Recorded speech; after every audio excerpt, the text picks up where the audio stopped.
everyone fine. ಇನ್ನು ದರ್ಶನ್ ಅವರು ಈಗ BGS ಆಸ್ಪತ್ರೆಗೆ ಕೆಲವೇ ಕ್ಷಣಗಳಲ್ಲಿ ತಲುಪಲಿದ್ದಾರೆ. ಮತ್ತೆ ದರ್ಶನ್ ಅವರು ಚಿಕಿತ್ಸೆಗೆ ಒಳಪಡುತ್ತಾರೆ. ಯಾಕಂದರೆ ಬೆನ್ನು ನೋವಿಗೆ ಸಂಬಂಧಪಟ್ಟಂತೆ ಚಿಕಿತ್ಸೆ ಪಡೆದುಕೊಳ್ತಾ ಇದ್ರು. ಇನ್ನು ದರ್ಶನ್ಗೆ ಜಾಮೀನು ಸಿಕ್ಕರೂ ಕೂಡ ಮತ್ತೊಂದು ಟೆನ್ಷನ್ ಶುರುವಾಗಿದೆ. ಈಗ ಹೈಕೋರ್ಟ್ನಲ್ಲಿ ಜಾಮೀನು ಸಿಕ್ಕರೂ ಕೂಡ ದರ್ಶನ್ಗೆ ಸುಪ್ರೀಂನಲ್ಲಿ ಸಂಕಷ್ಟ ಎದುರಾಗುವಂತಹ ಸಾಧ್ಯತೆ ಇದೆ.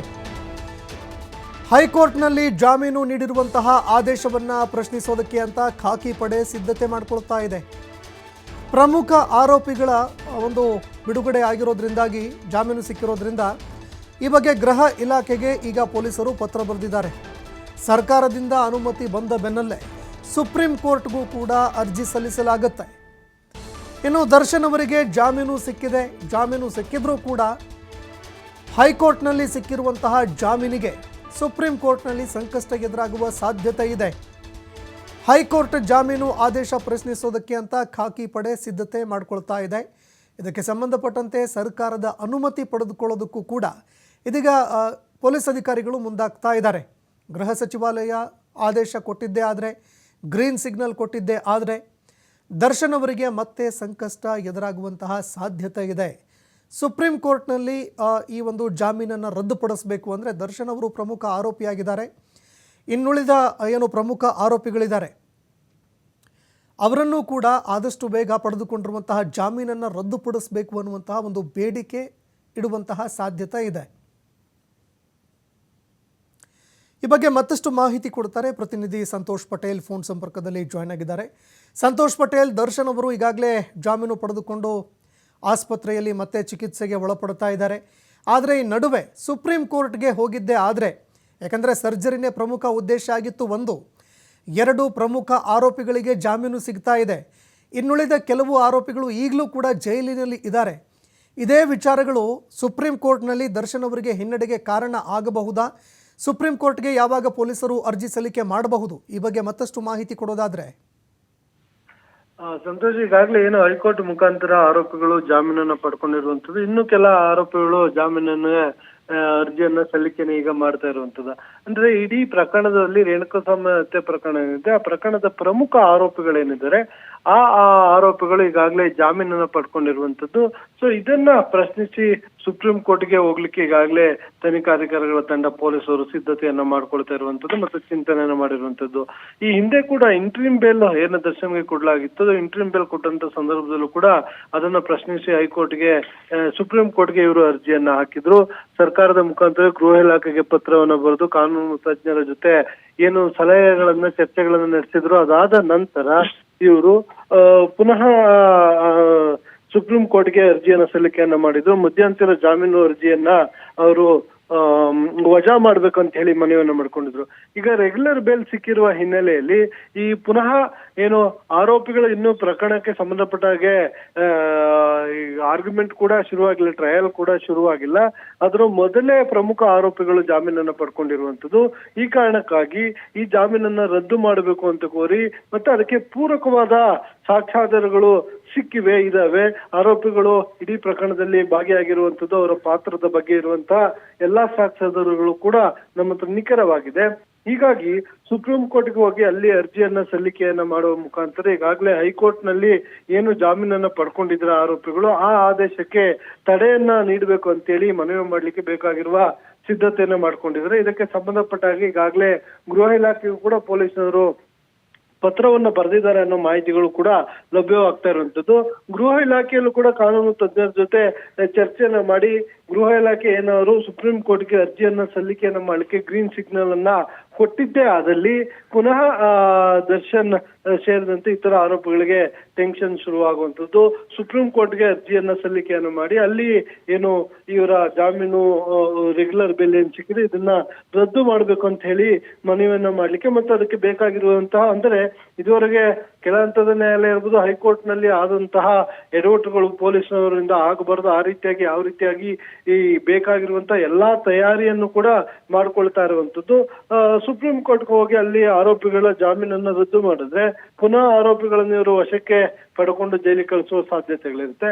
ಹೀಗಾಗಿ ಅದಕ್ಕೆ ಬೇಕಾಗಿರುವ ಎಲ್ಲ ತಯಾರಿಯನ್ನ ಮಾಡ್ಕೊಳ್ತಾ ಇದ್ದಾರೆ. ಆದ್ರೆ ಸರ್ಕಾರ ಇವ್ರಿಗೆ ಗ್ರೀನ್ ಸಿಗ್ನಲ್ ಅನ್ನ ಕೊಡುತ್ತಾ ತನಿಖಾಧಿಕಾರಿಗಳಿಗೆ ಇಲ್ವಾ ಅನ್ನೋದನ್ನ ನಾವು ಕಾಯ್ದು ನೋಡ್ಬೇಕಾಗತ್ತೆ. ಒಂದು ವೇಳೆ ಸರ್ಕಾರ ಏನಾದ್ರು ಆ ರೀತಿಯ ಗ್ರೀನ್ ಸಿಗ್ನಲ್ ಕೊಟ್ಟಿದ್ದೇ ಆದಲ್ಲಿ ಪೊಲೀಸರು ಕಡಾಖಂಡಿತವಾಗಿ ಸುಪ್ರೀಂ ಕೋರ್ಟ್ಗೆ ಹೋಗಿ ಜಾಮೀನು ಅರ್ಜಿಯನ್ನ ರದ್ದು ಮಾಡುವಂತೆ, ಹೈಕೋರ್ಟ್ ಆದೇಶಕ್ಕೆ ತಡೆ ನೀಡುವಂತೆ ಮನವಿ ಮಾಡುವ ಎಲ್ಲಾ ಸಾಧ್ಯತೆಗಳು ಕೂಡ ಇರುವಂತದ್ದು. ಸಂತೋಷ್, ಧನ್ಯವಾದಗಳು ಸಂತೋಷ್ ಪಟೇಲ್ ನಿಮ್ಮೆಲ್ಲ ಮಾಹಿತಿಗೆ.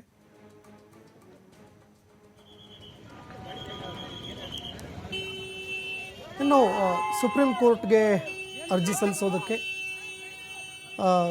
ಗೃಹ ಇಲಾಖೆ ಅನುಮತಿ ಕೊಡುತ್ತಾ ಇಲ್ವಾ, ಅದು ಒಂದು ಕಡೆ. ಆದರೆ ಈಗಾಗಲೇ ಗೃಹ ಇಲಾಖೆ ಕೂಡ ಸ್ಪಷ್ಟಪಡಿಸಿದೆ, ಒಂದು ವೇಳೆ ಪೊಲೀಸ್ ಅಧಿಕಾರಿಗಳ ತನಿಖೆ ಏನಾದರೂ ಮುಂದುವರಿಸೋದೇ ಆದರೆ ನಾವು ಅದಕ್ಕೆ ಅವಕಾಶ ಕೊಡ್ತೀವಿ ಅಂತ. ಯಾಕಂದರೆ ಹೈಕೋರ್ಟ್ಗೆ ಈ ಒಂದು ವಿಚಾರ ತಲುಪುವಂತಹ ಸಂದರ್ಭದಲ್ಲೂ ಕೂಡ ಗೃಹ ಸಚಿವರು ಇದಕ್ಕೆ ಸಂಬಂಧಪಟ್ಟಂತೆ ಮಾಹಿತಿ ಕೊಟ್ಟಿದ್ದರು. ಡಾಕ್ಟರ್ ಜಿ ಪರಮೇಶ್ವರ್ ಅವರು ಮಾತನಾಡಿದರು.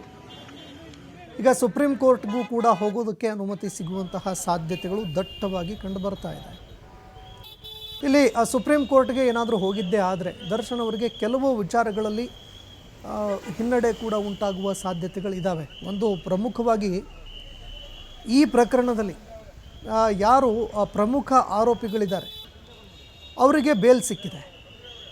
ದರ್ಶನ್ ಆಗಿರ್ಬೋದು, ಪವಿತ್ರ ಗೌಡ, ಅವರ ಮ್ಯಾನೇಜರ್ ಆಗಿದ್ದಂತಹ ನಾಗರಾಜ್, ಈ ರೀತಿಯಾಗಿ ಯಾರ್ಯಾರು ಪ್ರಮುಖ ಆರೋಪಿಗಳಾಗಿದ್ದರು ಈ ಪ್ರಕರಣದಲ್ಲಿ, ರೇಣುಕಾಸ್ವಾಮಿ ಹತ್ಯೆ ಪ್ರಕರಣದಲ್ಲಿ, ಅವರಿಗೆ ಬೇಲ್ ಗ್ರಾಂಟ್ ಆಗಿದೆ. ಆದರೆ ಯಾರು ಈ ಪ್ರಕರಣದಲ್ಲಿ ನೇರವಾಗಿಯೂ ಕೂಡ ಭಾಗಿಯಾಗಿರದೇ ಇರುವಂತಹ ಆರೋಪಿಗಳಿದ್ದಾರೆ ಅವರಿನ್ನೂ ಜೈಲಲ್ಲೇ ಇದ್ದಾರೆ.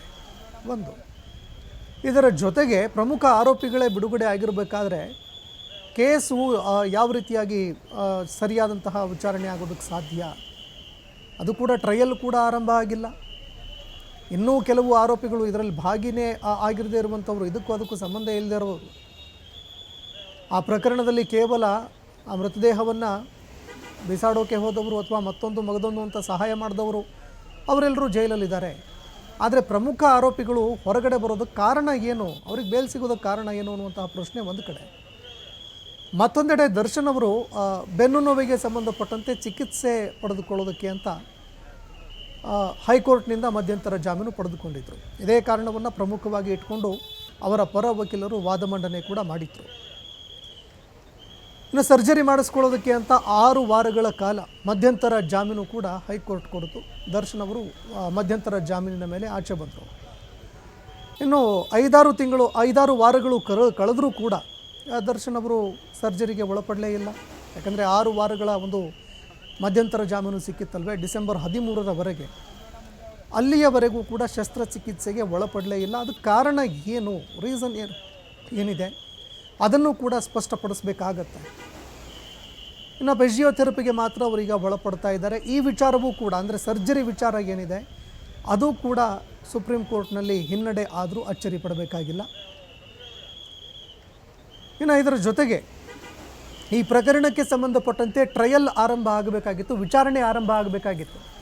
ಯಾರ್ಯಾರು ಸಾಕ್ಷಿಗಳನ್ನು ಹೇಳಿದ್ದಾರೆ, ಈ ಪ್ರಕರಣಕ್ಕೆ ಸಂಬಂಧಪಟ್ಟಂತೆ ಯಾರ್ಯಾರು ಸಾಕ್ಷಿಗಳನ್ನು ಹೇಳಿದ್ದಾರೆ ಎಲ್ಲರನ್ನೂ ಕೂಡ ಕೋರ್ಟ್ಗೆ ಪ್ರೊಡ್ಯೂಸ್ ಮಾಡಬೇಕು.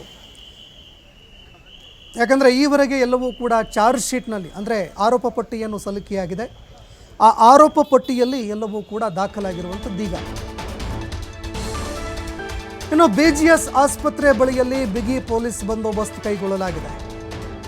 ಆಸ್ಪತ್ರೆಯಲ್ಲಿ ಇನ್ನೂ 2 ದಿನ ದರ್ಶನ್ ಅವರಿಗೆ ಚಿಕಿತ್ಸೆ ನೀಡಲಾಗುತ್ತೆ. ಇನ್ನೂ 2 ದಿನ ದರ್ಶನ್ ಅವರು ಚಿಕಿತ್ಸೆ ಪಡೆದುಕೊಳ್ಳಲಿದ್ದಾರೆ. ಹೀಗಾಗಿ ಮತ್ತೆ ಆಸ್ಪತ್ರೆಗೆ ದರ್ಶನ್ ಅವರು ತೆರಳುತ್ತಾ ಇದ್ದಾರೆ. ಗುರುವಾರದ ಬಳಿಕ ಆಸ್ಪತ್ರೆಯಿಂದ ದರ್ಶನ್ ಡಿಸ್ಚಾರ್ಜ್ ಆಗುವ ಸಾಧ್ಯತೆ ಇದೆ. ಇನ್ನು ಬೆನ್ನು ನೋವಿಗಾಗಿ ಸರ್ಜರಿ ಮಾಡಿಸ್ಕೊಳ್ಬೇಕಾ ಅಥವಾ ಫಿಸಿಯೋಥೆರಪಿನ ಅಂತ ವೈದ್ಯರು ನಿರ್ಧಾರ ಮಾಡ್ತಾರೆ. ವೈದ್ಯರ ಸಲಹೆ ಬಳಿಕ ದರ್ಶನ್ ಅವರು ಮುಂದಿನ ನಿರ್ಧಾರ ಕೈಗೊಳ್ಳಲಿದ್ದಾರೆ. BGS ಆಸ್ಪತ್ರೆ ಬಳಿ ದರ್ಶನ್ ಅವರು ಆಗಮಿಸ್ತಾ ಇರುವ ಹಿನ್ನೆಲೆಯಲ್ಲಿ ಪೊಲೀಸರು ಬಿಗಿ ಭದ್ರತೆ ಕೈಗೊಂಡಿದ್ದಾರೆ. ಯಾಕಂದರೆ ಆಸ್ಪತ್ರೆಯ ಅಕ್ಕಪಕ್ಕದಲ್ಲಿ, ಆಸ್ಪತ್ರೆಯ ಎದುರು ಅನೇಕ ಅಭಿಮಾನಿಗಳು ಈ ಹಿಂದೆ ಜಮಾವಣೆಗೊಂಡಿದ್ದರು. ದರ್ಶನ್ ಅವರಿಗೆ ಬೇಲ್ ಸಿಕ್ಕಂತಹ ಸಂದರ್ಭದಲ್ಲೂ ಕೂಡ BGS ಆಸ್ಪತ್ರೆಯ ಅಕ್ಕಪಕ್ಕದಲ್ಲಿ, BGS ಆಸ್ಪತ್ರೆ ಎದುರು ಪಟಾಕಿಗಳನ್ನು ಹಚ್ಚಿ ಅತಿರೇಕವನ್ನು ಕೂಡ ಅಭಿಮಾನಿಗಳು ಮೆರೆದಿದ್ದರು. ಇದರಿಂದ ಕೆಲವು ಅಭಿಮಾನಿಗಳು ಅರೆಸ್ಟ್ ಕೂಡ ಆದರು. ಅದನ್ನು ಕೂಡ ಇಲ್ಲಿ ಪೊಲೀಸರು ಬಹಳಷ್ಟು ಗಮನದಲ್ಲಿ ಇಟ್ಕೊಂಡಿದ್ದಾರೆ. ಇದೇ ಕಾರಣಕ್ಕಾಗಿ ಅಭಿಮಾನಿಗಳಿಂದ ಯಾವುದೇ ಒಂದು ಸಮಸ್ಯೆಗಳು ಉಂಟಾಗಬಾರ್ದು ಅಥವಾ ಜನಜಂಗುಳಿ ಉಂಟಾಗಬಾರ್ದು ಅನ್ನೋ ಕಾರಣಕ್ಕೆ ಪೊಲೀಸರು ಹೆಚ್ಚಿನ ಭದ್ರತೆಯನ್ನು ಕೈಗೊಂಡಿರುವಂಥದ್ದು. BGS ಆಸ್ಪತ್ರೆಯ ಒಂದು ಹೊರಭಾಗದಲ್ಲಿ ದೃಶ್ಯಾವಳಿಯಲ್ಲಿ ನೀವು ನೋಡ್ತಾ ಇದ್ದೀರಿ. ಬಲಭಾಗದಲ್ಲಿ BGS ಆಸ್ಪತ್ರೆಯ ಎದುರು ಯಾರೂ ಇರದಂತೆ, ಅಂದರೆ ಅತಿ ಹೆಚ್ಚಿನ ಸಂಖ್ಯೆಯಲ್ಲಿ ಸುಖಾಸುಮ್ಮನೆ ಜನ ಓಡಾಡದ ರೀತಿಯಲ್ಲಿ ಪೊಲೀಸರು ಭದ್ರತೆ ಕೈಗೊಂಡಿದ್ದಾರೆ. ಯಾರು ನಿಜವಾಗ್ಲೂ ಆಸ್ಪತ್ರೆಗೆ ಮಾತ್ರ ಹೋಗ್ತಾ ಇದ್ದಾರೆ ಅವರಿಗೆ ಮಾತ್ರ ಅವಕಾಶ ಇರುವಂಥದ್ದು. ಇನ್ನೇನು ಕೆಲವೇ ಕ್ಷಣಗಳಲ್ಲಿ ದರ್ಶನ್ ಅವರು ಮತ್ತೆ ವಾಪಸ್ BGS ಆಸ್ಪತ್ರೆಗೆ ತಲುಪಲಿದ್ದಾರೆ. ಅದಾದ ನಂತರ ಮತ್ತೆ ಇಲ್ಲಿ ಅವರು ಚಿಕಿತ್ಸೆಗೆ ಒಳಪಡ್ತಾರೆ. 2 ದಿನ ಮತ್ತೆ ಅವರಿಗೆ ಚಿಕಿತ್ಸೆ ನೀಡಲಾಗುತ್ತೆ ಅಂತ ತಿಳಿದು ಬರ್ತಾ ಇದೆ, ಮಾಹಿತಿಗಳು ಲಭ್ಯವಾಗ್ತಾ ಇದೆ. ಗುರುವಾರದ ನಂತರ ದರ್ಶನ್ ಅವರು ಆಸ್ಪತ್ರೆಯಿಂದ ಡಿಸ್ಚಾರ್ಜ್ ಆಗಿ ತಮ್ಮ ನಿವಾಸಕ್ಕೆ ತೆರಳುವ ಸಾಧ್ಯತೆ ಇದೆ. ಇನ್ನು ದರ್ಶನ್ ಅವರ ಸರ್ಜರಿ ವಿಚಾರಕ್ಕೆ ಸಂಬಂಧಪಟ್ಟಂತೆ ಅವರ ಅಭಿಮಾನಿಗಳಲ್ಲೂ ಕೂಡ ಸಾಕಷ್ಟು ಆತಂಕ ಇತ್ತು. ಸರ್ಜರಿಗೆ ಒಳಪಡ್ತಾರೆ ಎನ್ನುವಂತಹ ವಿಚಾರಗಳು ಕೂಡ ಸಾಕಷ್ಟು ಚರ್ಚೆ ಆಗ್ತಿತ್ತು. ಆದರೆ ಕುಟುಂಬಸ್ಥರು ಕೂಡ ಇದಕ್ಕೆ ಬೇಡ ಅಂತ ಸಮ್ಮತಿಯನ್ನು ಸೂಚಿಸಿರಲಿಲ್ಲ. ಮತ್ತೊಂದೆಡೆ ಅವರ ಅಭಿಮಾನಿಗಳಲ್ಲೂ ಕೂಡ ಒಂದು ಆತಂಕ ಇದ್ದಿದ್ದೇ ಇತ್ತು. ಹೀಗಾಗಿ ದರ್ಶನ್ ಅವರ ಶಸ್ತ್ರಚಿಕಿತ್ಸೆಗೆ ಸಂಬಂಧಪಟ್ಟಂತೆ ಏನು ಮಾಡಬೇಕು ಮುಂದೆ ಎನ್ನುವಂತಹ ವಿಚಾರಕ್ಕೆ ಸಂಬಂಧಪಟ್ಟಂತೆ ವೈದ್ಯರ ಜೊತೆಯಲ್ಲಿ ಸಮಾಲೋಚನೆ ನಡೆಸಿ ಅವರೇನು ಸಲಹೆ ಸೂಚನೆಗಳನ್ನು ಕೊಡ್ತಾರೆ, ಅದರ ಮೇಲೆ ಮುಂದಿನ ನಿರ್ಧಾರ ಅನ್ನುವಂತಹ ಮಾತುಗಳು ಈಗ ಗೊತ್ತಾಗ್ತಾ ಇರುವಂಥದ್ದು. ಹೀಗಾಗಿ ದರ್ಶನ್ ಅವರಿಗೆ ಮುಂದಿನ ದಿನಗಳಲ್ಲಿ ಸಿನಿಮಾಗಳಲ್ಲಿ ಆ್ಯಕ್ಟಿಂಗ್ ಮಾಡಬೇಕು, ಆ್ಯಕ್ಷನ್ ಸೀನ್ಸ್ಗಳನ್ನು ಮಾಡಬೇಕು ಅಂದರೆ ಈ ಒಂದು ಶಸ್ತ್ರಚಿಕಿತ್ಸೆ ಈಗ ಮಾಡಿಸ್ಕೊಂಡಿದ್ದೇ ಆದರೆ ಮುಂದಿನ ದಿನಗಳಲ್ಲಿ ಸಮಸ್ಯೆ ಆಗುವಂತಹ ಸಾಧ್ಯತೆಗಳು ಕೂಡ ಇರುತ್ತೆ. ಹೀಗಾಗಿ ಕುಟುಂಬಸ್ಥರು ಕೂಡ ಬೇಡ ಇದಕ್ಕೆ, ಅದೇ ರೀತಿಯಾಗಿ ದರ್ಶನ್ ಅವರು ಕೂಡ ಬೇಡ ಅನ್ನುವಂತಹ ಒಂದು ನಿರ್ಧಾರ ಮಾಡಿದ್ದಾರೆ ಅಂತ ಗೊತ್ತಾಗ್ತಾ ಇತ್ತು. ಆದರೆ ಕೇವಲ ಫಿಸಿಯೋಥೆರಪಿ ಮೂಲಕ ಇದು ಬೆನ್ನು ನೋವೇನು ಉಲ್ಬಣ ಆಗಿತ್ತು ಅದು ಸಂಪೂರ್ಣವಾಗಿ ವಾಸಿಯಾಗತ್ತಾ ಅಥವಾ ಬೇರೆ ಯಾವುದಾದ್ರೂ ಒಂದು ರೀತಿಯಲ್ಲಿ ಇದನ್ನು ಗುಣಮುಖ ಮಾಡಿಕೊಳ್ಬಹುದಾ, ಈ ಎಲ್ಲ ವಿಚಾರಗಳಿಗೆ ಸಂಬಂಧಪಟ್ಟಂತೆ ಅವರು ವೈದ್ಯರ ಜೊತೆಯಲ್ಲಿ ಸಮಾಲೋಚನೆ ಮಾಡ್ತಾರೆ. ವೈದ್ಯರು ಏನು ನಿರ್ಧಾರ ಮಾಡ್ತಾರೆ ಅದರ ಮೇಲೆ ಅವರ ಮುಂದಿನ ಚಿಕಿತ್ಸೆ ನಿರ್ಧಾರ ಆಗತ್ತೆ. ಷರತ್ತುಬದ್ಧ ಜಾಮೀನು ಮಾನ್ಯ ಉಚ್ಚ ನ್ಯಾಯಾಲಯ ಬೇಲ್ ಕೊಡುವಂಥ ಸಂದರ್ಭದಲ್ಲಿ ಒಂದಷ್ಟು ಷರತ್ತುಗಳನ್ನ ವಿಧಿಸಿತ್ತು. ಆ ಷರತ್ತನ್ನು ಕಂಪ್ಲೇಂಟ್ಸ್ ಮಾಡೋಕ್ಕಂದ್ರೆ ಆ ಷರತ್ತುಗಳನ್ನ ಪೂರೈಸೋಕ್ಕೆ ಇವತ್ತು ದರ್ಶನ್ ಅವರು ಮಾನ್ಯ ನ್ಯಾಯಾಲಯಕ್ಕೆ ಸೆಷನ್ಸ್ ಕೋರ್ಟ್ಗೆ ಹಾಜರಾಗಿದ್ದರು. ಏನೆಲ್ಲ ಷರತ್ತುಗಳಾಗಿದೆ? ಷರತ್ತು ಅವರು ಮೊನ್ನೆ ಉಚ್ಚ ನ್ಯಾಯಾಲಯ ಅವ್ರಿಗೆ ಬೇಲ್ ಕೊಡುವಂಥ ಸಂದರ್ಭದಲ್ಲಿ 2 ಶ್ಯೂರಿಟಿಗಳನ್ನ ಕೊಡಿ ಅಂತ ಹೇಳ್ಬಿಟ್ಟು ಆದೇಶ ಮಾಡಿತ್ತು. ಅದ್ರ ಪ್ರಕಾರವಾಗಿ ಇವತ್ತು ಆ ಶ್ಯೂರಿಟಿಗಳನ್ನ ಅಂದರೆ ದರ್ಶನ್ ಅವ್ರಿಗೆ ಈ ಪ್ರಕರಣದಲ್ಲಿ ಮುಂದಿನ ದಿನಾಂಕಗಳನ್ನು ಅಂದರೆ ಪ್ರಕರಣ ಮುಗಿಯೋವರೆಗೂ ಸಹ ನಾನು ನ್ಯಾಯಾಲಯಕ್ಕೆ ಚಾಚು ತಪ್ಪದೆ ಹಾಜರಾಗ್ತೀನಿ ಅನ್ನೋದನ್ನ ಒಂದು ಬಾಂಡ್ ಮತ್ತು ಶ್ಯೂರಿಟಿ ದರ್ಶನ್ ಅಷ್ಟೇ ಅಲ್ಲದೆ ಯಾರೇ ಒಬ್ಬ ವ್ಯಕ್ತಿ ಈ ಭಾರತದಲ್ಲಿ ಕ್ರಿಮಿನಲ್ ಪ್ರಕರಣಗಳಲ್ಲಿ ಭಾಗಿಯಾದಂಥ ಸಂದರ್ಭದಲ್ಲಿ ಅವನು ನ್ಯಾಯಾಲಯದಿಂದ ಜಾಮೀನು ಪಡೆದಂಥ ಸಂದರ್ಭದಲ್ಲಿ ಇದು ಒಂದು ಪ್ರಕ್ರಿಯೆ, ಅದು ಎಲ್ರಿಗೂ ಪ್ರಕ್ರಿಯೆ ಇರುತ್ತೆ. ದರ್ಶನ್ ಅವ್ರಿಗೆ ಆದಂಥ ಏನು ವಿಶೇಷತೆ ಏನಿಲ್ಲ, ಅದೆಲ್ಲ ಆರೋಪಿಗಳಿಗೆ ಇದು ಅನ್ವಯ ಆಗುತ್ತೆ. ಆದ್ದರಿಂದ ನ್ಯಾಯಾಲಯದ ಆದೇಶಕ್ಕೊಳಪಟ್ಟು ಇವತ್ತು ಬಂದು ಅವರು ಶ್ಯೂರಿಟಿ ಅಂತ ಕರೀತಾರೆ. ಆ ಶ್ಯೂರಿಟಿ ಪ್ರೊಸೀಜರ್ಸ್ನ ಮುಗಿಸ್ಕೊಂಡು ಹೋಗಿದ್ದಾರೆ ಸರ್. ಇಲ್ಲ, ಅದು ಪಾಸ್ಪೋರ್ಟ್ ಅವ್ರಿಗೆ ಮಧ್ಯಂತರ ಜಾಮೀನು ಕೊಡುವಂಥ ಸಂದರ್ಭದಲ್ಲಿ ಮಾನ್ಯ ಉಚ್ಚ ನ್ಯಾಯಾಲಯ ಪಾಸ್ಪೋರ್ಟ್ನ ಕೊಡಬೇಕು ಅಂತ ಆದೇಶ ಮಾಡಿದರು. ಅದರ ಪ್ರಕಾರ ನಾವು ನ್ಯಾಯಾಲಯಕ್ಕೆ ಹಾಜರುಪಡಿಸಿದ್ವಿ. ಇವಾಗ ಅಂದರೆ ರೆಗ್ಯುಲರ್ ಬೇಲ್ ಅವರಿಗೆ ಮೇನ್ ಬೇಲ್ ಆಗಿರೋದ್ರಿಂದ ಅದರಲ್ಲಿ ಪಾಸ್ಪೋರ್ಟ್ನ ಸರೆಂಡರ್ ಮಾಡಿ ಅನ್ನೋ ಯಾವುದೇ ಷರತ್ತು ಇಲ್ಲದೆ ಇರೋದ್ರಿಂದ ಅದನ್ನು ನ್ಯಾಯಾಲಯ ನಮಗೆ ವಾಪಸ್ ಕೊಟ್ಟಿದೆ. ದರ್ಶನ್ ಡಿಸ್ಚಾರ್ಜ್ ಆಗಿದ್ದಾರೆ? ಇಲ್ಲ ಸರ್, ಅವ್ರನ್ನ ಹಾಸ್ಪಿಟಲಲ್ಲೇ ಇದ್ದಾರೆ. ಮತ್ತೆ ಇಲ್ಲಿ ಮುಗಿಸ್ಕೊಂಡು ಮತ್ತೆ ಹಾಸ್ಪಿಟಲ್ಗೆ ಹೋಗಿದ್ದಾರೆ ಸರ್. ಅದು ನನಗೆ ಗೊತ್ತಿಲ್ಲ ಸರ್, ಅದು ಡಾಕ್ಟರ್ ತಗೊಂತಾರೆ ಎಷ್ಟು ದಿನ ಇರಬೇಕು ಏನೋ ಅಂತ. ಪ್ರೊಸೀಜರ್ ಏನಾರು ಇದೆಯಾ, ಮತ್ತೆ ಏನಾರು ಆಗಮಿಸುವಂತ? ಅಲ್ಲ, ಮತ್ತೆ ಮುಂದಿನ ದಿನಾಂಕ ವಿಚಾರಣೆ ದಿನಾಂಕ ಯಾವುದಿರುತ್ತೋ ಅವತ್ತು ದರ್ಶನ್ ಅವ್ರು ಬರಬೇಕಾಗುತ್ತೆ. ಅವ್ರು ಬಂದಿಲ್ಲದೆ ಇರುವಂಥ ಸಂದರ್ಭದಲ್ಲಿ ಅವ್ರ ವಕೀಲರು ನಾವು ನ್ಯಾಯಾಲಯಕ್ಕೆ ಒಂದು ಅರ್ಜಿ ಹಾಕಿ ಮನವಿ ಮಾಡ್ತೇವೆ ಅವ್ರು ಯಾವ ಕಾರಣಕ್ಕೋಸ್ಕರ ನ್ಯಾಯಾಲಯಕ್ಕೆ ಬರ್ತಾ ಇಲ್ಲ ಅಂತ. ಬಳ್ಳಾರಿ ಜೈಲ್ಗೆ ಏನಾದರೂ ಹೋಗ್ಬೇಕು ಅಲ್ಲೇ ಆದ್ರೂ? ಇಲ್ಲ ಸರ್, ಮತ್ತೆ ಹೋಗುವಂಥ ಅವಶ್ಯಕತೆ ಇಲ್ಲ. ಮತ್ತೆ ಜಾಮೀನು ಸಿಕ್ಕ ಮೇಲೆ ಮತ್ತೆ ಜೈಲಿಗೆ ಹೋಗುವಂಥ ಯಾವುದೇ ಪ್ರಕ್ರಿಯೆಗಳು ನಮ್ಮ ಕಾನೂನಲ್ಲಿ ಇಲ್ಲ. ಜಾಮೀನು ದೊರೆತಿತ್ತು, ಷರತ್ತುಬದ್ಧ ಜಾಮೀನು. ಮಾನ್ಯ ಉಚ್ಚ ನ್ಯಾಯಾಲಯ ಬೇಲ್ ಕೊಡುವಂಥ ಸಂದರ್ಭದಲ್ಲಿ ಒಂದಷ್ಟು ಷರತ್ತುಗಳನ್ನ ವಿಧಿಸಿತ್ತು. ಆ ಷರತ್ತನ್ನು ಕಂಪ್ಲೇಂಟ್ಸ್ ಮಾಡೋಕ್ಕಂದ್ರೆ ಆ ಷರತ್ತುಗಳನ್ನ ಪೂರೈಸೋಕ್ಕೆ ಇನ್ನು ದರ್ಶನ್ ಅವರ ಪರ ವಕೀಲರ ಮಾತುಗಳನ್ನು ಕೇಳಿಸ್ಕೊಳ್ತಾ ಇದ್ರಿ. ದರ್ಶನ್ ಅವರಿಗೆ ಜಾಮೀನು ಕೊಡುವಂತಹ ಸಂದರ್ಭದಲ್ಲಿ ನ್ಯಾಯಾಧೀಶರು ಕೆಲವು ಷರತ್ತುಗಳನ್ನು ವಿಧಿಸಿದರು. ಇದು ಬಾಂಡು, ಶ್ಯೂರಿಟಿ, ಮತ್ತೊಂದು ಮಗದೊಂದು ಅಂತ ಏನಿರುತ್ತೆ ಆ ಎಲ್ಲ ಒಂದು ಷರತ್ತುಗಳಿಗೆ ಸಂಬಂಧಪಟ್ಟಂತೆ ಷರತ್ತುಗಳನ್ನು ಫುಲ್ಫಿಲ್ಮೆಂಟ್ ಮಾಡೋದಕ್ಕೆ, ಕಂಪ್ಲೀಟ್ ಮಾಡೋದಕ್ಕೆ ಅಂತ ದರ್ಶನ್ ಅವರು ಕೋರ್ಟ್ಗೆ ಆಗಮಿಸಿದರು, ಹಾಜರಾಗಿದ್ದರು ಅನ್ನುವಂತಹ ಒಂದು ಮಾತನ್ನು ಅವರ ಪರ ವಕೀಲರು ಸ್ಪಷ್ಟಪಡಿಸಿದ್ದಾರೆ. ಅದೇ ರೀತಿ ಮುಂದಿನ ಒಂದು ಪ್ರಕ್ರಿಯೆ ಯಾವ ರೀತಿಯಾಗಿರುತ್ತೆ, ಕಾನೂನಾತ್ಮಕವಾಗಿ ಏನು ಪ್ರಕ್ರಿಯೆಗಳಿರುತ್ತೆ ಆ ಪ್ರಕ್ರಿಯೆಗಳನ್ನು ಕೂಡ ನಾವು ಪೂರೈಕೆ ಮಾಡ್ತೀವಿ. ಅದು ವಿಚಾರಣೆಗೆ ಕರೆಯುವಂಥದ್ದಾಗಿರಬಹುದು. ಅಂದರೆ ಪೊಲೀಸರು ಮುಂದಿನ ದಿನಗಳಲ್ಲಿ ಏನಾದರೂ ಅವಶ್ಯಕತೆ ಬಿದ್ದರೆ ದರ್ಶನ್ ಅವರನ್ನ ವಿಚಾರಣೆ ಮಾಡಬಹುದು, ಅವ್ರನ್ನ ವಿಚಾರಣೆಗೆ ಕರಿಬಹುದು. ಆ ಸಂದರ್ಭದಲ್ಲಿ ನಾವು ವಿಚಾರಣೆಗೆ ಹಾಜರಾಗ್ತೀವಿ. ಕೋರ್ಟ್ಗೂ ಕೂಡ ಏನಾದರೂ ವಿಚಾರಣೆಗೆ ಕರೆದ್ರೆ ಅಲ್ಲೂ ಕೂಡ ಹಾಜರಾಗ್ತೀವಿ. ನ್ಯಾಯ ಪ್ರಕ್ರಿಯೆ ಮೂಲಕವಾಗಿ ನಾವು ಹೇಗೆ ಹೋಗಬೇಕು ಹಾಗೆ ಅದನ್ನೆಲ್ಲವನ್ನು ಕೂಡ ಅನುಸರಿಸ್ತೀವಿ ಅನ್ನುವಂತಹ ಮಾತನ್ನು ಅವರ ಪರ ವಕೀಲರು ಹೇಳ್ತಾ ಇದ್ದರು. ಮತ್ತೊಂದೆಡೆ ಬಳ್ಳಾರಿ ಜೈಲಿಗೆ ಸಂಬಂಧಪಟ್ಟಂತೆ ಅಂದರೆ ದರ್ಶನ್ ಅವರು ಬಳ್ಳಾರಿ ಜೈಲಿಗೆ ಟ್ರಾನ್ಸ್ಫರ್ ಆದ ಬಳಿಕ ಅಂದರೆ ಅವ್ರನ್ನ ಅಲ್ಲಿಂದ ಅಲ್ಲಿಗೆ ಇದು ಮಾಡಿದಾಗ ಬೇರೆ ಜೈಲಿಗೆ ಹಾಕ್ಲಂಥ ಸಂದರ್ಭದಲ್ಲಿ ಈಗ ಮತ್ತೆ ಏನಾದರೂ ಬಳ್ಳಾರಿ ಜೈಲಿಗೆ ಅವ್ರನ್ನ ಕರೆದುಕೊಂಡು ಹೋಗ್ತೀರಾ? ಯಾಕಂದರೆ ಅಲ್ಲೂ ಏನಾದರೂ ಪ್ರೊಸೀಜರ್ ಇರುತ್ತಾ ಅಂತಂದರೆ ಈಗ ಬೇಲ್ ಸಿಕ್ಕಿದೆ. ಈಗ ಏನೇ ಇದ್ದರೂ ಕೂಡ ಕೋರ್ಟ್ ಮೂಲಕವಾಗಿ ಎಲ್ಲ ಪ್ರೊಸೀಜರ್ಗಳಾಗತ್ತೆ. ಜೈಲಿಗೆ ಹೋಗುವಂಥ ಅವಶ್ಯಕತೆ ಏನಿಲ್ಲ ಅಂತ ಅವರ ಪರ ವಕೀಲರು ಮಾಹಿತಿ ಕೊಟ್ಟಿದ್ದಾರೆ. ಇನ್ನು ಆಸ್ಪತ್ರೆಯ ಹೊರಭಾಗದಲ್ಲಿನ ಒಂದು ದೃಶ್ಯಾವಳಿಗಳನ್ನು ನೋಡ್ತಾ ಇದ್ದೀರಿ. ಇನ್ನೇನು ಕೆಲವೇ ಕ್ಷಣಗಳಲ್ಲಿ ದರ್ಶನ್ ಅವರು ಆಸ್ಪತ್ರೆಗೆ ಆಗಮಿಸಲಿದ್ದಾರೆ. ಮತ್ತೊಂದೆಡೆ ಆಸ್ಪತ್ರೆ ಹೊರಭಾಗದಲ್ಲಿ ಪೊಲೀಸರು ತುಂಬ ಬಿಗಿ ಭದ್ರತೆಗಳನ್ನು ಕೈಗೊಂಡಿದ್ದಾರೆ. ಆಸ್ಪತ್ರೆಗೆ ದಾಖಲಾದ ಬಳಿಕ ಇದೇ BGS ಆಸ್ಪತ್ರೆಯಲ್ಲಿ ದರ್ಶನ್ ಇನ್ನೂ 2 ದಿನ ಚಿಕಿತ್ಸೆ ಪಡೆದುಕೊಳ್ತಾರೆ ಅಂತ ಹೇಳಲಾಗ್ತಾ ಇದೆ. ಹೀಗಾಗಿ ದರ್ಶನ್ ಅವರಿಗೆ ಮುಂದಿನ ದಿನಗಳಲ್ಲಿ ಯಾವ ಚಿಕಿತ್ಸೆ ನೀಡಲಾಗುತ್ತೆ ಅದನ್ನು ಕೂಡ ಕಾದು ನೋಡಬೇಕಾಗತ್ತೆ. ಸರ್ಜರಿಗೆ ಸಂಬಂಧಪಟ್ಟಂತೆ ನೋಡಿದಾಗ ದರ್ಶನ್ ಅವರು ಶಸ್ತ್ರಚಿಕಿತ್ಸೆಗೆ ಒಳಪಡಲ್ಲ ಅನ್ನುವಂಥದ್ದು ಕೂಡ ಈಗಾಗಲೇ ಸ್ಪಷ್ಟ ಆಗಿದೆ.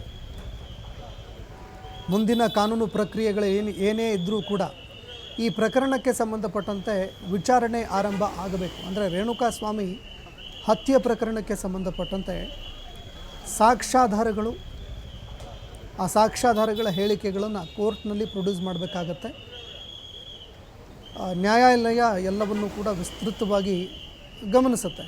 ಏನು ಸಾಕ್ಷ್ಯಗಳನ್ನು ಕಲೆ ಹಾಕಿದ್ದಾರೆ, ಅದು ಹತ್ಯೆಯಾಗಿರುವಂತಹ ಒಂದು ಜಾಗ, ಕ್ರೈಮ್ ಸೀನ್ ಏನು ನಡೀತು, ಆ ಕ್ರೈಮ್ ಸೀನ್ ಸ್ಪಾಟ್ನಲ್ಲಿ ಏನೆಲ್ಲ ಸಾಕ್ಷ್ಯಾಧಾರಗಳು ಲಭ್ಯವಾಗಿತ್ತು, ಅದು ಕಟ್ಟಿಗೆಯ ರಿಪೀಸ್ ಆಗಿರಬಹುದು ಅಥವಾ ಎಲೆಕ್ಟ್ರಿಕ್ ಶಾಕ್ ಕೊಡುವಂತಹ ಮಷಿನ್ ಆಗಿರಬಹುದು, ಕಟ್ಟಿಗೆಯಿಂದ ಮತ್ತೊಂದು ಮಗದೋದ್ರಿಂದ ಏನೇನು ತೆಗೆದುಕೊಂಡು ಹೊಡೆದಿದ್ದಾರೆ ಅಂತ ಹೇಳಲಾಗಿತ್ತು.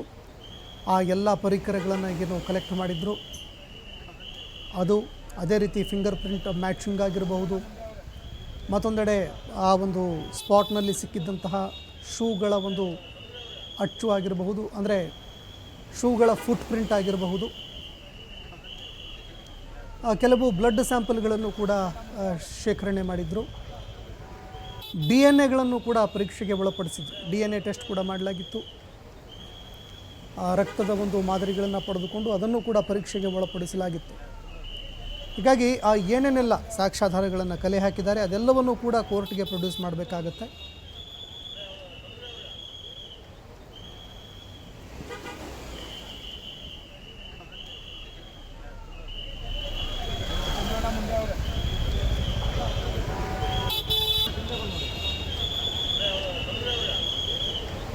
ಮಾತನಾಡಿದ್ರು.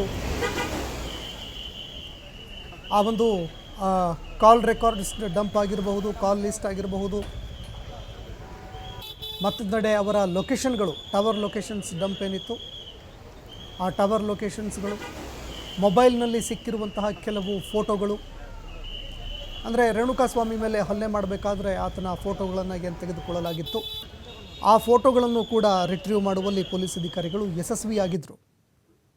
ಹೀಗಾಗಿ ಏನೇನೆಲ್ಲ ಎವಿಡೆನ್ಸ್ಗಳು ಲಭ್ಯ ಆಗಿತ್ತು ಆ ಎಲ್ಲ ಎವಿಡೆನ್ಸ್ಗಳನ್ನು ಕೂಡ ವಾಟ್ಸಪ್ ಚಾಟ್ ಆಗಿರಬಹುದು, ಅಂದರೆ ಪವಿತ್ರ ಗೌಡ ರೇಣುಕಾಸ್ವಾಮಿಗೆ ಮಾಡಿದ್ರು ಅನ್ನುವಂತಹ ಮೆಸೇಜ್ ಏನಿತ್ತು, ರೇಣುಕಾಸ್ವಾಮಿ ಪವಿತ್ರ ಗೌಡಗೆ ಮಾಡಿರುವಂತಹ ಮೆಸೇಜ್ಗಳೇನಿತ್ತು ಆ ಎಲ್ಲ ವಿಚಾರಗಳನ್ನು ಕೂಡ, ಎಲ್ಲ ಮೆಸೇಜ್ಗಳನ್ನು, ಅದೇ ರೀತಿ ಏನೇನೆಲ್ಲ ಸಾಕ್ಷ್ಯಾಧಾರಗಳು ಲಭ್ಯವಾಗಿತ್ತು ಅದೆಲ್ಲವನ್ನು ಕೂಡ ಕೋರ್ಟ್ಗೆ ಪ್ರೊಡ್ಯೂಸ್ ಮಾಡಲಾಗುತ್ತೆ.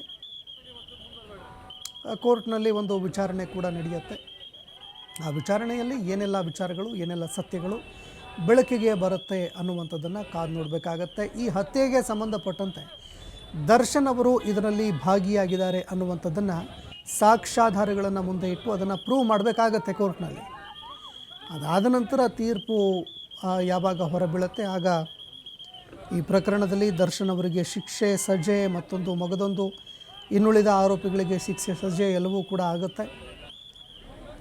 ಆದರೆ ಅದು ಪೊಲೀಸರು ಆ ಒಂದು ವಿಚಾರವನ್ನು ಸ್ಪಷ್ಟಪಡಿಸಿದಾಗ ಮಾತ್ರ, ಅಂದರೆ ಅದನ್ನು ಖಾತ್ರಿಪಡಿಸಿದಾಗ ಮಾತ್ರ ಅದು ಸಾಧ್ಯ ಆಗುತ್ತೆ. ತನಿಖೆ ಯಾವ ರೀತಿಯಾಗಿ ನಡೆದಿದೆ, ಏನೆಲ್ಲ ಸಾಕ್ಷ್ಯಾಧಾರಗಳನ್ನು ಕಲೆ ಹಾಕಿದ್ದಾರೆ, ಯಾವ್ಯಾವ ಸಾಕ್ಷಿಗಳ ಹೇಳಿಕೆಗಳನ್ನು ಕಲೆ ಹಾಕಿದ್ದಾರೆ,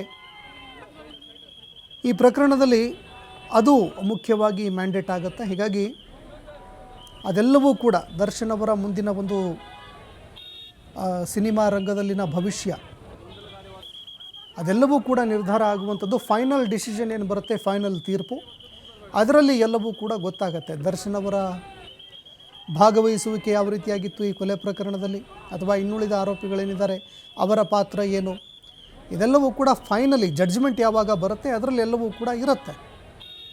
ಎಲ್ಲ ಆರೋಪಿಗಳ ಒಂದು ಪಾತ್ರ ಏನಿತ್ತು ಅದೆಲ್ಲವೂ ಕೂಡ ಆಗ ಡಿಸೈಡ್ ಆಗುತ್ತೆ.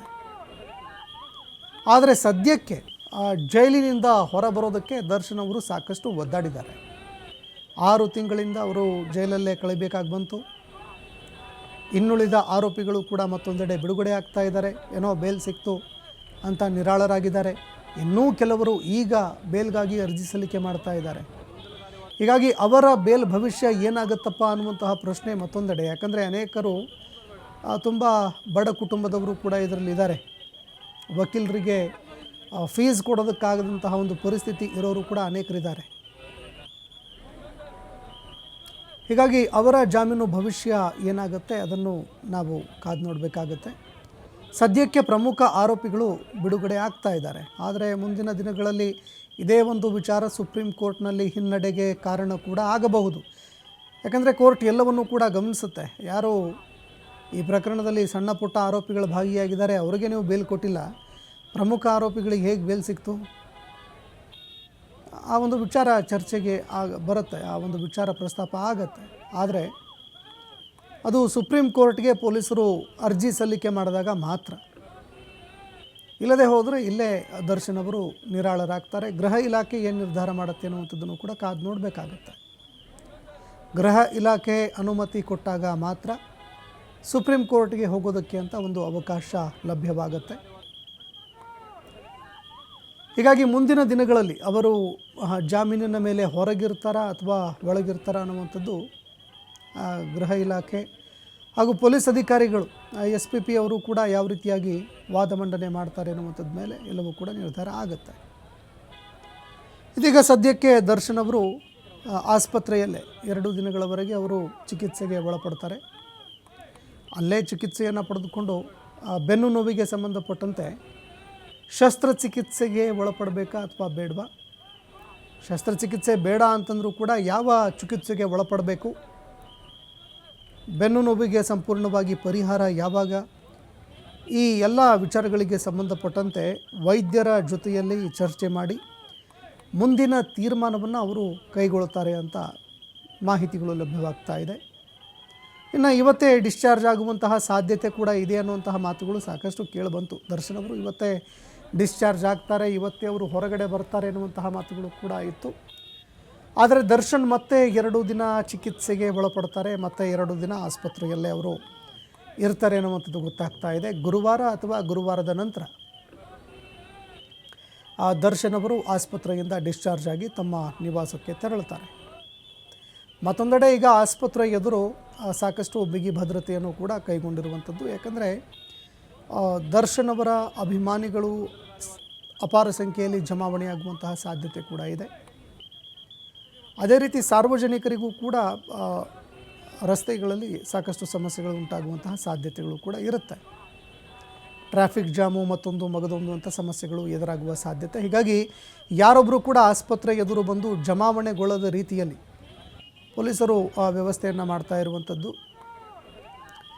ಕಳೆದ 2 ದಿನಗಳ ಹಿಂದೆ ದರ್ಶನ್ಗೆ ಯಾವಾಗ ಜಾಮೀನು ಸಿಕ್ತು, ದರ್ಶನ್ ಹಾಗೂ ಇನ್ನಿತರರಿಗೆ ಜಾಮೀನು ಸಿಕ್ಕಂತಹ ಸಂದರ್ಭದಲ್ಲಿ ದರ್ಶನ್ ಅವರ ಅಭಿಮಾನಿಗಳು BGS ಆಸ್ಪತ್ರೆ ಎದುರೇ ಪಟಾಕಿ ಹಚ್ಚಿಬಿಟ್ಟಿದ್ರು.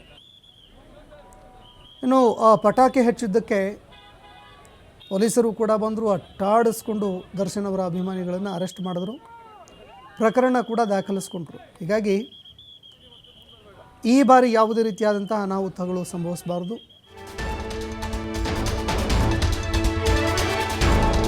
ಇನ್ನು ಸಂಜೆ ಪರಪ್ಪನ ಅಗ್ರಹಾರ ಜೈಲಿನಿಂದ ಪವಿತ್ರ ಗೌಡ ರಿಲೀಸ್ ಆಗಲಿದ್ದಾರೆ. ಸಂಜೆ 7 ಗಂಟೆ ಮೇಲೆ ಪವಿತ್ರ ಗೌಡ ಇವತ್ತು ರಿಲೀಸ್ ಆಗುವಂತಹ ಸಾಧ್ಯತೆ ಇದೆ.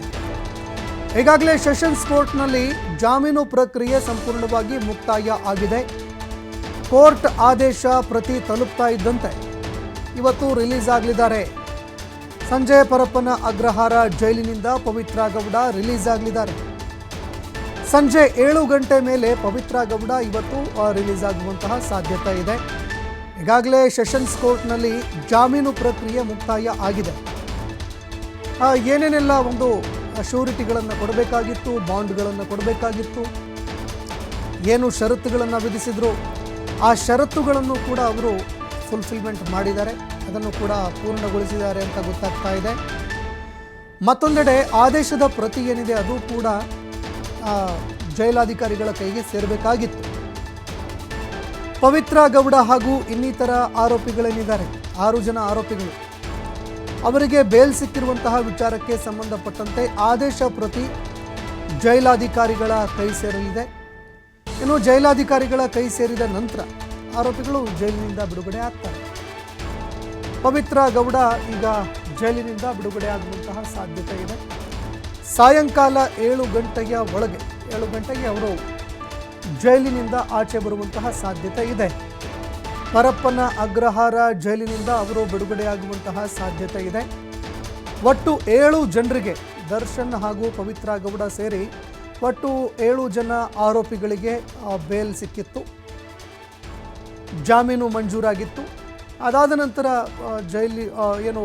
ಜೈಲು ಶಿಕ್ಷೆಗೆ ಸಂಬಂಧಪಟ್ಟಂತೆ, ಜೈಲಿನಲ್ಲಿ ಇರುವಂತಹ ವಿಚಾರಕ್ಕೆ ಸಂಬಂಧಪಟ್ಟಂತೆ ಕೆಲವು ಷರತ್ತುಗಳನ್ನು ವಿಧಿಸಿ ಜಾಮೀನು ಕೊಡಲಾಗಿತ್ತು. ಆ ಷರತ್ತುಗಳನ್ನು ಕೂಡ ಪೂರೈಸಬೇಕಾಗಿತ್ತು. ಹೀಗಾಗಿ ಈ ಒಂದು ಎಲ್ಲ ಪ್ರಕ್ರಿಯೆಗಳು ಮುಕ್ತಾಯ ಆದ ನಂತರ ಈಗ ಪವಿತ್ರ ಗೌಡ ಅವರು ಕೂಡ ಇವತ್ತು ಸಾಯಂಕಾಲ ಬಿಡುಗಡೆ ಆಗ್ತಾರೆ ಅಂತ ಗೊತ್ತಾಗ್ತಾ ಇದೆ. 6 ತಿಂಗಳ ನಂತರ ಪವಿತ್ರ ಗೌಡ ಜೈಲಿನಿಂದ ಹೊರಗಡೆ ಬರ್ತಾ ಇದ್ದಾರೆ. ಅವರ ಜೊತೆಗೆ ಇನ್ನೂ ಅನೇಕರು ಜೈಲು ಪಾಲಾಗಿದ್ದರು. ಅವರು ಕೂಡ ಅಂದರೆ 6 ಜನ, ಪವಿತ್ರ ಗೌಡ ಸೇರಿ 6 ಜನ ಇವತ್ತು ಜೈಲಿನಿಂದ ಬಿಡುಗಡೆ ಆಗುವಂತಹ ಸಾಧ್ಯತೆ ಇದೆ.